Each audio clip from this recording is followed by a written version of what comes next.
Este es el primer vídeo del tema 6. En este tema vamos a hacer 3 vídeos y en este primero vamos a introducir el tema y vamos a hablar de la geosfera. ¿Vale? El tema 6, como hemos visto en clase, es la Tierra, un planeta vivo en peligro.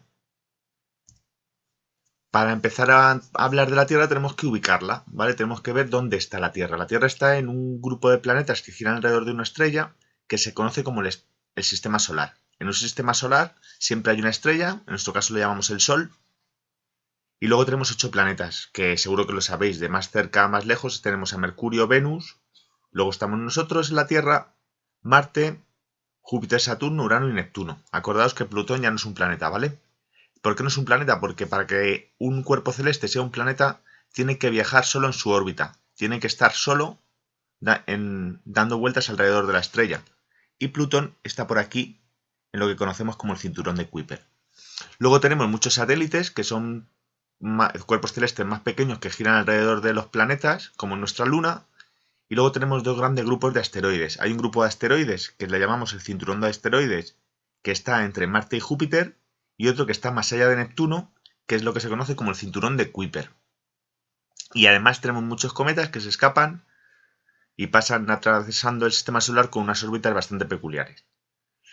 Y además nuestro sistema solar está dentro de una galaxia, ¿vale? El universo está formado por galaxias y en ellas se acumulan las estrellas. Aquí está nuestro sistema solar dentro de nuestra galaxia, que se conoce como la Vía Láctea. Y en nuestra galaxia se calcula que hay más o menos 250.000 millones de estrellas. Así que pensar lo pequeñitos que somos en comparación con todo lo que tenemos alrededor en el espacio. La Tierra es un planeta especial por una razón que es la que nos tiene a nosotros aquí, y es que hay vida, ¿vale? En la Tierra tenemos seres vivos y no hay otro lugar del universo donde lo hayamos encontrado. Para su estudio se divide en 4 capas, en 4 esferas. La geosfera, que incluye las rocas y los minerales, es decir, la parte sólida e inerte. Luego tenemos la hidrosfera, donde se incluye todo el agua que hay en el planeta. La atmósfera, que es la capa de gases que rodea la Tierra. Y la biosfera, que incluye a todos los seres vivos. Vamos a ver cómo funciona cada una de estas esferas y vamos a ver los impactos que la actividad humana tiene en ellas. Lo primero que vamos a ver, hemos dicho, es la geosfera, ¿vale? La geosfera es la parte interna de la Tierra que está formada por rocas y minerales y que se organiza en capas. Y las capas se separan por discontinuidades, que es por métodos de estudio que hemos hecho, sobre todo el estudio de los terremotos, sabemos que las propiedades de la parte superior, la corteza, son diferentes que la parte central, que llamamos manto, y que son propiedades físico-químicas distintas a las del interior, que es el núcleo. Tener cuidado porque cuando decimos que la Tierra es el planeta azul y que está cubierto de agua, se refiere solo a la parte externa, ¿vale? El agua, la parte más profunda del océano, tiene unos 11 kilómetros de profundidad. Todo lo demás, hasta los 6.370 kilómetros de radio que tiene la Tierra, que es el centro de la Tierra, está a 6.370 kilómetros de profundidad, está formado por materiales de tipo rocas o minerales, ¿vale? O sea que la parte azul, el océano no llega hasta el fondo de la Tierra, hasta el centro de la Tierra, sino que se queda como mucho a los 11 kilómetros. Vamos a ir viendo que en las diferentes capas tenemos la corteza, ¿vale? Que es muy finita, es la capa más externa, más fina, y es donde desarrollamos la vida, los seres humanos y todos los animales, todos los seres vivos. Y se distinguen 2 tipos. La corteza continental, que incluye tanto la parte continental como el principio de los océanos, la parte que está más cerca de la costa, que se conoce como plataforma continental, ¿vale? Pero sobre todo, quedaros que hay una parte del océano que está sobre una corteza continental, como se ve en el dibujo. Su grosor varía entre los 10 y los 70 kilómetros, es menos densa que la oceánica y las principales rocas son los granitos, las pizarras o las calizas. Y luego tenemos la corteza oceánica, que es mucho más fina, se ubica debajo de los océanos, es menos profunda, llega solo hasta los 10 kilómetros, entre los 6 y los 10 kilómetros de profundidad, y es más densa que la continental. Y la roca principal es el basalto, ¿vale? Comparar el dibujo que está aquí debajo de la diapositiva se ve bastante bien, como la corteza continental es más gruesa, incluye una parte del océano, la zona más cercana a la costa, y luego la corteza oceánica, es más fina y menos profunda. Luego tenemos el manto. El manto va desde el final de la corteza hasta los 2.900 kilómetros de profundidad, más o menos, ¿vale? Esto siempre son cálculos y estimaciones porque no hemos podido verlo, no lo hemos tocado. Esto todo es a través de estudios indirectos. Es una capa que se supone que es variable en su composición y los materiales en esta capa están en continuo movimiento. Tenéis dos dibujos aquí a la izquierda donde se ve bastante bien cómo se mueven los materiales del manto. Es un movimiento lento pero continuo. Y luego tenemos el núcleo, que va desde el final del manto hasta el centro de la Tierra. Es la capa más densa porque está muy apretada por todos los materiales que tiene encima, y teóricamente, según los modelos, distinguimos dos partes.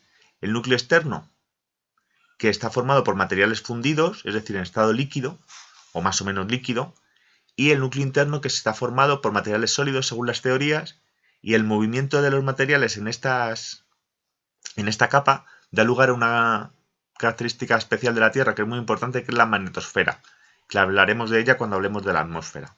O sea que el interior de la Tierra está muy relacionado con cosas que pasan fuera de nuestro planeta.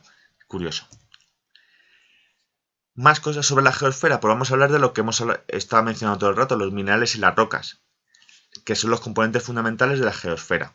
Los minerales se definen como sólidos, siempre son sólidos, es decir, el agua, el mercurio no pueden ser minerales. Están formados por procesos naturales, es decir, el plástico que hacemos los seres humanos no es un mineral. Y esos procesos naturales son siempre inorgánicos, es decir, nuestros dientes no son un mineral, porque los formamos unos seres vivos. Tienen que estar formados por procesos inorgánicos y que tienen lugar en la naturaleza. Además, tiene una composición química definida, es decir, como veis aquí en el ejemplo, la halita, que es la sal común, está formada por sodio y por cloro. Siempre está formado por los mismos elementos químicos o muy parecidos. Y estos elementos químicos se organizan en una estructura cristalina. Es decir, cada átomo ocupa un sitio. Aquí veis, los amarillitos son los sodios, el azul es el cloro y siempre ocupan el mismo lugar dentro de la estructura cristalina. ¿Vale? Cuando decimos que algo es cristalino es que está organizado, mientras que cuando algo es amorfo, los átomos y las moléculas van a su libre albedrío, están sin colocar. ¿Vale? ¿Cómo ves esa situación? Me imagino. Pero bueno, que nos quedamos con la definición. Son minerales sólidos, formados por procesos naturales e inorgánicos, con una composición química definida y una estructura cristalina. ¿Y qué son las rocas? Pues las rocas son conjuntos de minerales o de mineraloides. Llamamos mineraloides a sólidos que se forman a sólidos naturales, pero que no cumplen todas las características de los minerales. Por ejemplo, las conchas pueden formar rocas, pero las conchas no son minerales. Nuestros huesos pueden formar rocas, pero no son minerales, ¿vale? Entonces son agregados naturales formados por uno o más minerales o mineraloides. Y se clasifican en tres tipos. Las rocas ígneas o magmáticas provienen del enfriamiento de un magma. Un magma es una masa formada por líquidos, sólidos y gases que están en el interior de la Tierra. Y cuando se enfría da lugar a estas rocas magmáticas. Pueden ser volcánicas cuando se enfrían rápidamente porque salen a la superficie de la Tierra a través de un volcán. Un ejemplo de estas rocas es el basalto. Y luego tenemos las rocas plutónicas, que se producen en el interior de la Tierra porque el enfriamiento es lento. Y un ejemplo muy común en la Comunidad de Madrid es el granito. Entonces las magmáticas se forman por enfriamiento de un magma. Si el enfriamiento es rápido son volcánicas, si el enfriamiento es lento son plutónicas. Por otro lado, las rocas metamórficas se forman en estado sólido, pero cuando cambia la presión o la temperatura, o las dos cosas, a la que se encuentra la roca. Es decir, no se llegan a fundir como en las magmáticas, pero sí que o están más apretadas o sufren mucho calor y entonces cambia la estructura de la roca. Un ejemplo muy típico también en Madrid es la pizarra.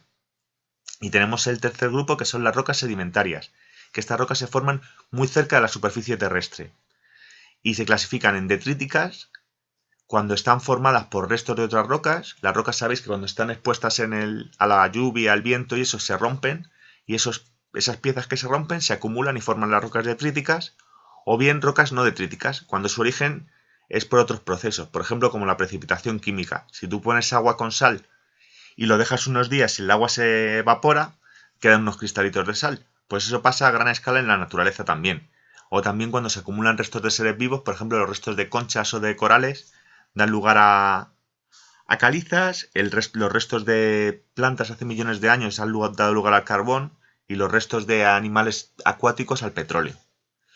¿Vale? Tres tipos: magmáticas, magmas que se enfrían; metamórficas, cuando en estado sólido cambia la presión y la temperatura; y sedimentarias, cuando se forman cerca de la superficie terrestre. El ciclo de las rocas es un modelo que nos indica cómo evoluciona ¿Cómo evolucionan las rocas? O bien por procesos externos como la erosión, o bien por procesos internos como los terremotos que hacen ascender los materiales que están más profundos. ¿Vale? Todos estos procesos externos e internos tienen lugar en la Tierra. Entonces aquí tenéis un dibujo donde se ve más o menos las rocas cuando están expuestas al clima, a la lluvia, al viento, se rompen, se meteorizan, se erosionan y se acumulan. Cuando se acumulan pueden dar lugar a una roca sedimentaria. Esta roca origen puede ser cualquier tipo de roca. Cuando se acumulan dan una roca sedimentaria, se aumenta la presión y la temperatura, o las dos cosas, da una metamórfica. Si sigue aumentando la temperatura, se funde, da lugar a un magma, y este magma dará lugar a una roca ígnea.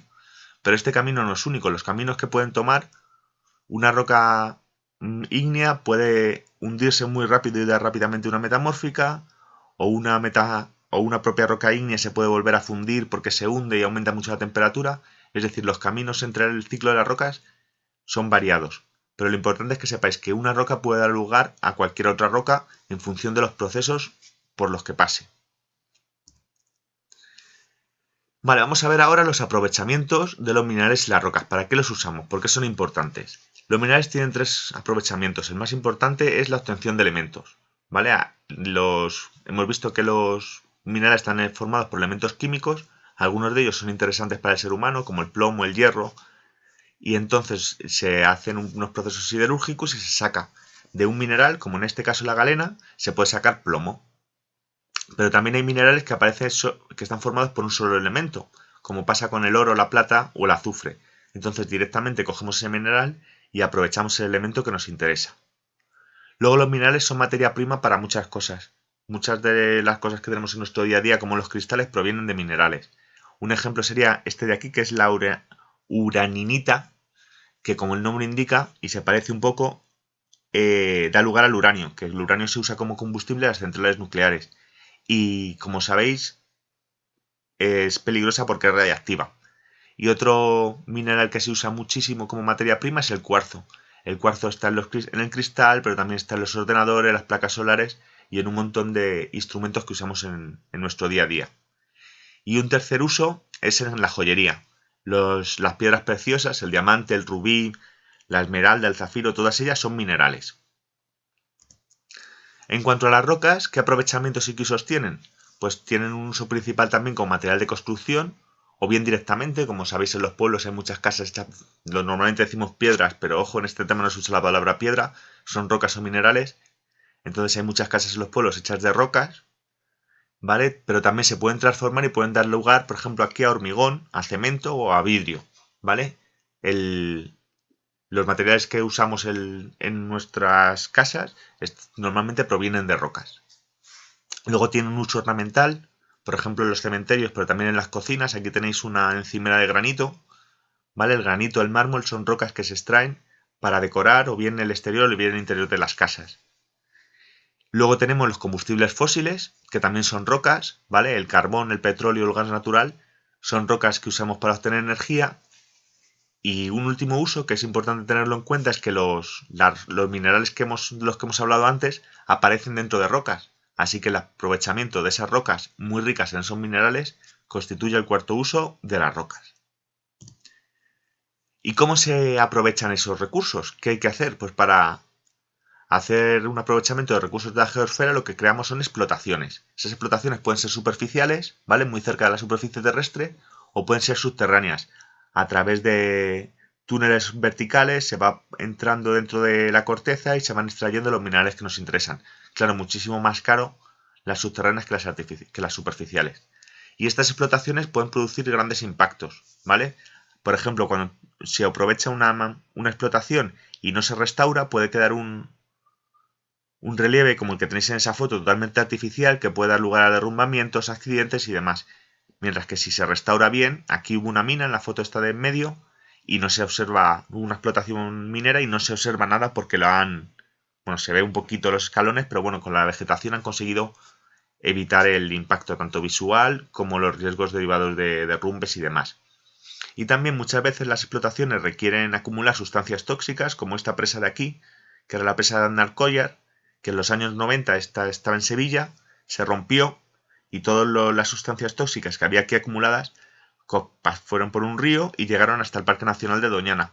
y uno de los efectos fue la muerte de un montón de fauna, tanto peces como aves que viven por Doñana y que son muy importantes, y nos las cargamos por un accidente derivado de una explotación minera.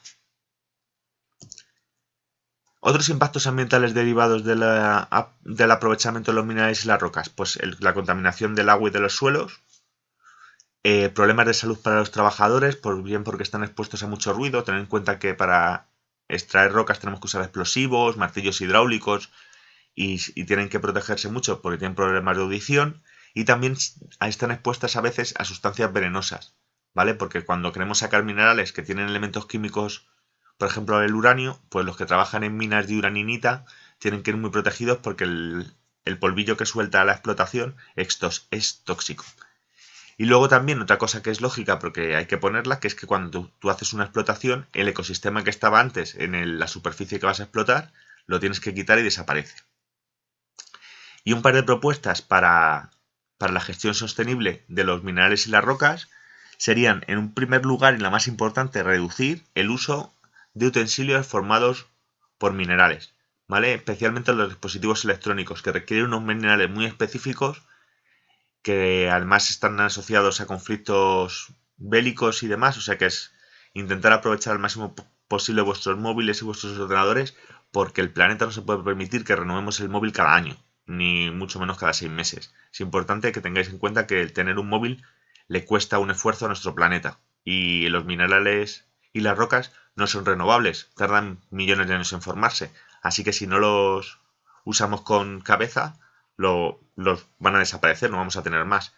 Y otra opción secundaria es el reciclaje, ¿vale?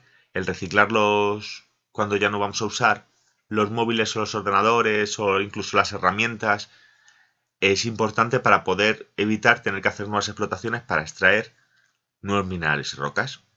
Como siempre, cualquier duda en clase,